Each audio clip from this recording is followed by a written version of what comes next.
Bom dia, pessoal. Tudo bem com vocês aí? Então, eu quero compartilhar com vocês uma reflexão que eu estou tendo aqui nesse momento. Estava lendo alguns textos aqui da Bíblia e aqui no livro de Gênesis, no capítulo 16, conta uma situação onde Sara, esposa de Abraão, e Agar tiveram um desentendimento, né? Eu estou falando de desentendimento para dar um resumo, porque Sara era senhora, né, de Agar, era patroa de Agar.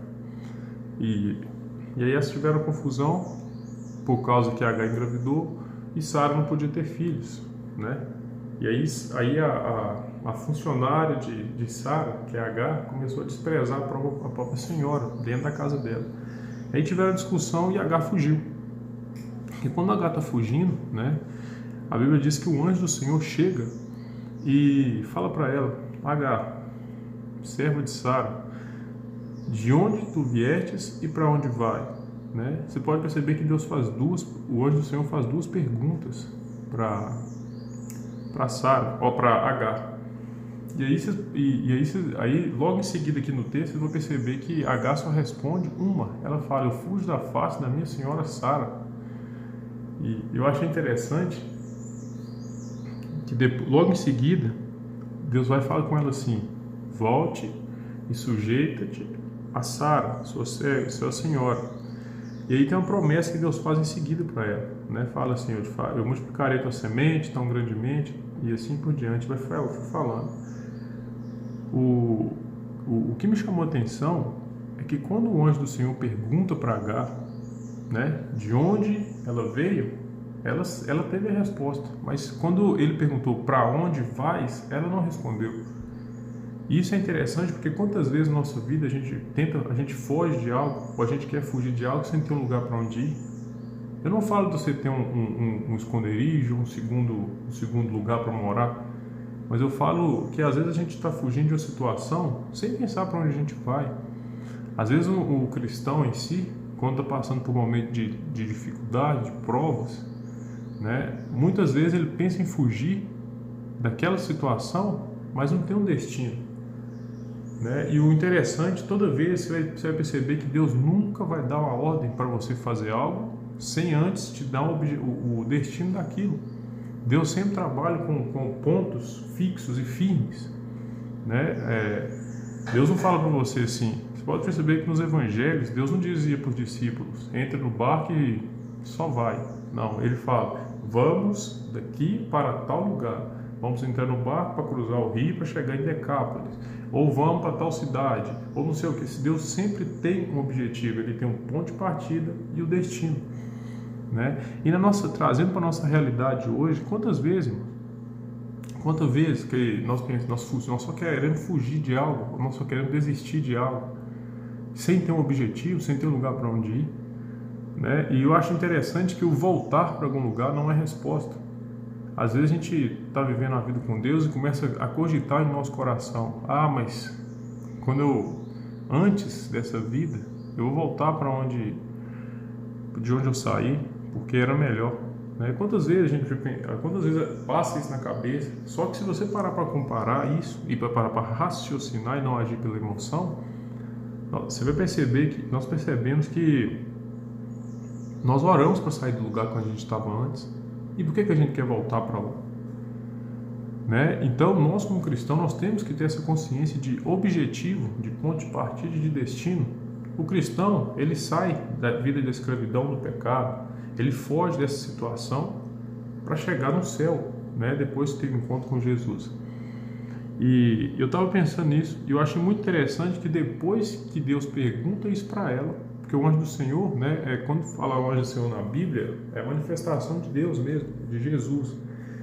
E aí eu acho interessante que quando ele faz essa pergunta e ela não tem resposta, logo em seguida Deus pede ela para voltar, para manter o lugar onde ela estava, de onde ela fugiu, e ali ele dá um objetivo para ela. Deu um objetivo logo em seguida: fica, que eu vou multiplicar a sua descendência e será grande a tua semente. E isso que eu achei interessante, porque Deus trabalha com objetivo. Então não adianta nós queremos fugir de um lugar, ou por causa de aflição, ou por causa de luta, sem ter um destino. Não tem como. Trago isso para a vida cristã, trago isso para a nossa vida física mesmo, nossa própria vida material, né? Até para pessoas que não seguem o Evangelho. A gente tem que ter essa consciência. Não adianta simplesmente você fugir de algo sem ter um destino, porque quando você foge de algo sem destino, você está sujeito a qualquer caminho que te apresentarem. E é aí que entra a cilada. É aí que entra as confusões da vida, é aí que entra o desespero da vida.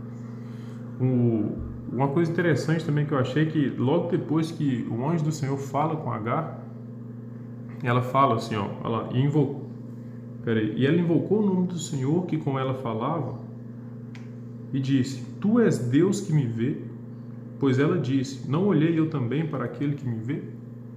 Então, uma coisa interessante, irmão, que quando a gente tem quando a gente tenta fugir, a gente tem esse encontro com Deus, né, nessa transição, ou na nossa caminhada, quando a gente tem um encontro com Deus, você percebe que quando a gente olha para Deus, quando Deus nos vê e vice-versa, né, um olhando para o outro, a gente tem destino e objetivo.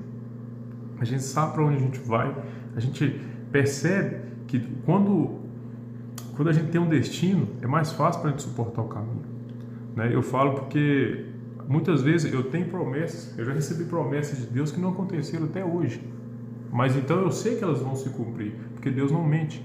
Quantas pessoas também que podem estar assistindo esse vídeo que já ouviu alguma promessa de Deus, que tem alguma promessa, né? Mas às vezes pensa assim, isso não vai chegar nunca. Não, vai chegar. O que depende, né? Porque Deus já declarou, a gente só tem que permanecer no caminho. Deus já falou, você vai sair do ponto A e eu vou te levar para o ponto B. E a gente só tem que permanecer nesse caminho. A gente tem que ser constante nesse caminho, a gente tem que ser fiel nesse caminho. Porque vai acontecer. É claro que não é do jeito que a gente quer, quem dera, né? Se a gente pudesse atingir nossas promessas tudo no mesmo dia, quem dera. E também não seria bom porque nós não teríamos maturidade suficiente para suportar, para lidar com isso. Porque o caminho, ele treina, o caminho nos prepara para algo. É sempre assim. O processo dói, porque quando a gente sair de um lugar para chegar em outro, nós vamos estar maduros o suficiente para saber se comportar ali. Nós vamos estar maduros o suficiente para saber lidar com aquela nova situação. E aí, nessa reflexão, eu queria deixar uma coisa também, né, uma palavra, que não importa a situação que você esteja vivendo, não importa onde você esteja, se você está fugindo ou se você está no processo, assim como H diz, né, eu vi Deus e Deus me viu, é a mesma palavra para você. Deus está te vendo. Olhe para Jesus, porque Ele vai te conduzir. Ele tem um destino certo para você, para a sua vida. Se você conhece a Cristo, permaneça buscando ainda mais a presença dEle. E se você não conhece, busque ter um encontro com Deus. Busque conhecê-lo de verdade. Você vai ver que você vai ter um objetivo na vida, você vai ver que vai ter uma meta na vida e vai ter algo dentro de você que só Jesus pode dar, que é a paz verdadeira e a verdadeira alegria da salvação. São essas duas coisas que só Cristo dá pra gente, a verdadeira paz e a alegria da salvação, né? Só vem de Deus essas coisas. A verdadeira paz é algo que é inexplicável, né?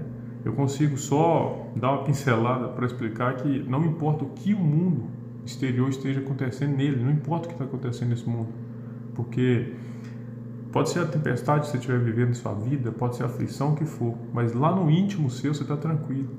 Às vezes você está preocupado, você pensa, você não sei o que, mas no fundo do coração, no íntimo do seu espírito, sim, você está em paz. Você sabe que Deus vai resolver, você sabe que é só mais um vento, mais uma tempestade.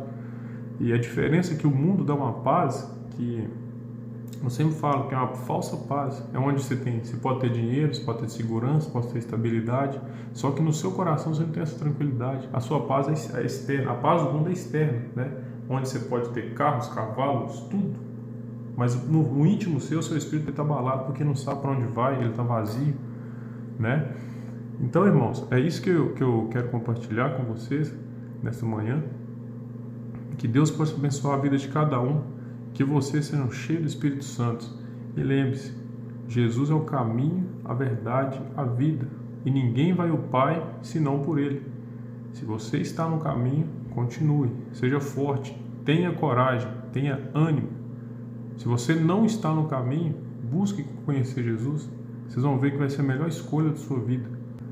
Então que Deus abençoe, que Deus possa trazer saúde para sua vida, paz para o seu coração, e e te dar força para continuar caminhando.